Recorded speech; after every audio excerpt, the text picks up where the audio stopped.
Hey everyone, and welcome back to Explore HQ. Want to share with you guys a box I got in the mail today from Spiker Engineering. Spiker makes a bunch of really cool gauge mounts, phone mounts, hood strut kits, a bunch of things like that. You can check their website out. I'll put a link in the description. But in mine, I was looking for a solution for my navigation, and they make a really cool mount that goes on the inside of my 3rd gen right on the dash. Everything is kind of angled, so everything flows with the dash that already exists and leaves your mount facing the driver perfectly. So again, really cool angles. They took the time to, I imagine, laser scan this thing so it fits correctly. But it was something that I wanted. I looked for a bunch of different RAM mounts and things like big major companies, and ultimately this is what I landed on, so I'm hoping it works out. So in the little box, the mount itself, some heavy duty 3M tape. Looks like, yep, got some directions, and then we have the little package of a prep pad for cleaning the dash, I imagine, before we put the stickiers on there. Then we have a spare little adhesive pad, and then a couple little tabs to finish off the mount. So stick with me and we'll get this done. Shouldn't take, I imagine, more than 10 or 15 minutes. Okay, after reviewing the directions, we are going to need a few items to go ahead and prep and get ready for this install. So first thing it says you need is some painter's tape, and you'll see why in just a little bit. Magic marker of your choice, 1/4-inch drill bit, and of course your power drill. Okay, welcome to the inside of the truck. One of the main reasons why I wanted to look for an ulterior mount, kind of get it out of the way, is I wanted to get rid of this quad lock mount, which I've got. Works fantastic, but I don't like windshield real estate being taken up. So wanted to look something a little bit lower, but as compact as the rest of the dash is. For a 3rd gen, you have to go lower than that. And then after that, if you start looking at RAM mount options, it starts really getting in the way of controls. So if you're changing the radio, the temperature, gears, messing with 4-wheel drive from 4 high to 4 low, anything down here, it really takes up real estate. So something up high, another reason why I end up landing on it is the kit will actually mount right here. So first thing we're gonna do is remove and get out of the way the windshield mount for the quad lock. So it's a twist on lock, and it's been up here for a while, so it may be stuck. Oh yeah, it's on there good. So I'll clean that later. Next thing you want to do, in the instructions, they tell you to kind of slide it in place, and it will sort of mount where it's supposed to. So you've got very limited space on the side closest to your gauges. And then right up top, it fits like another angle underneath, and that fits on the underside of the lip of the dash. Again, very contour forming, really impressed with the way this is made. So first thing I'm gonna do is sort of get it in place of where it should be. And then I'm gonna give you guys a tip, unless you have 3 arms, go ahead and pre-peel you a couple of pieces of tape to mark where everything's going to mount after you do the cleaning. So the bottom one here, that one goes in the place right there, and I just moved it.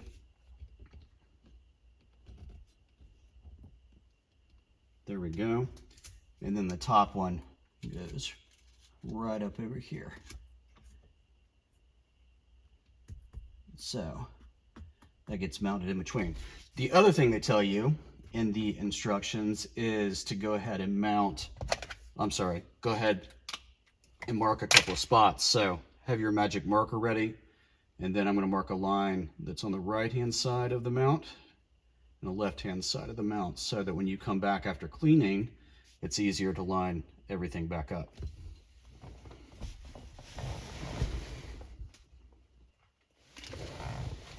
Okay, next thing you want to do is open your little supplied bag of stuff from Spiker.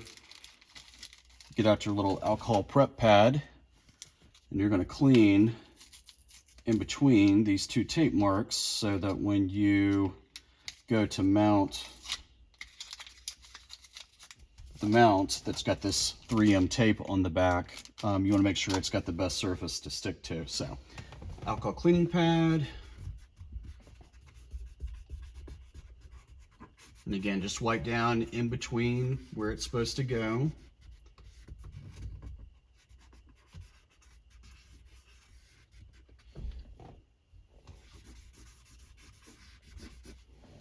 And this is why you do it. Dash looked clean, was not.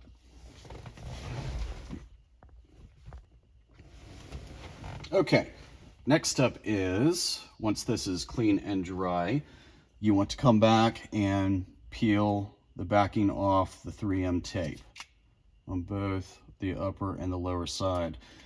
In the instructions, it tells you, again, where you made those marks with the magic marker, to line up the bottom part first and then kind of swing the top part up where it lines up underneath. And again, you don't want to press down super hard yet because again, this 3M tape, it will hold. I've used it in a couple other things.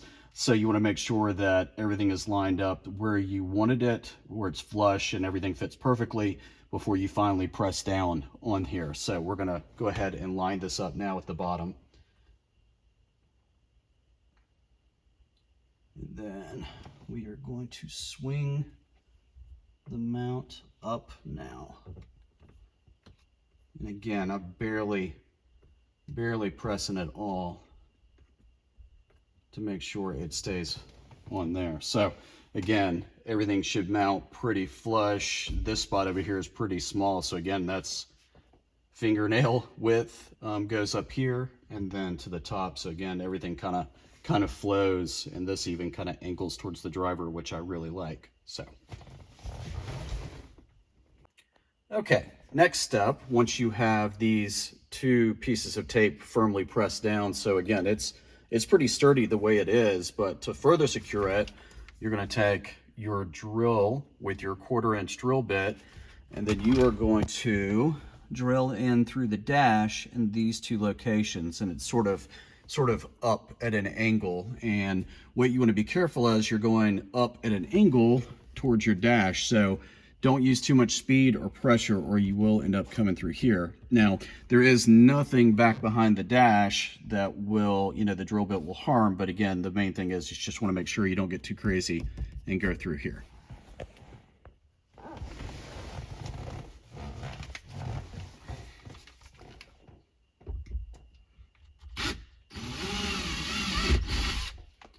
That's it. It really doesn't take a whole lot of pressure.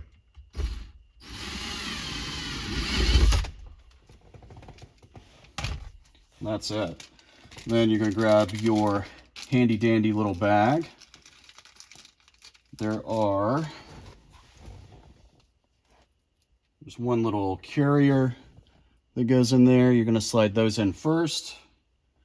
And then afterwards, you're going to follow them with these little, they look like screws. They even have little Phillips head tops, but do not screw these in. You're just going to follow it back and press it through with your thumb.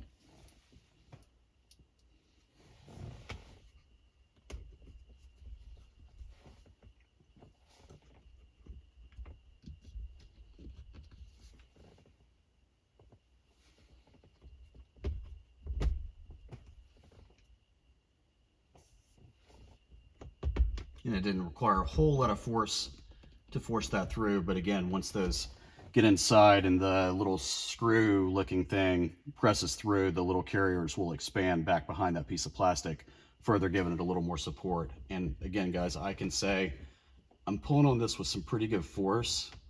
It's not moving. That's awesome. My main idea anyway was for my navigation, I use a smaller tablet. Doesn't weigh a whole lot, about 7.5 inches across. And when overlanding, off-roading, I like to run my trail software, and I really wanted something to go right here. So while I will be still running my quad lock for my phone majority of the time, to be able to put in a quick little RAM ball to connect my tablet is exactly what I wanted. So again, just so you can see how smooth everything came together. So again, this fits right in between I mean, this is my fingernail to give you an idea of the size that you're working with right here for the pressure. But again, heavy duty, nice piece of metal. This doesn't appear to be going anywhere, but I will trail test hopefully soon, and then I'll let you know as far as my trial run goes. But until then, hope you guys enjoyed. Give me a thumbs up if you liked it, and we'll see you guys soon.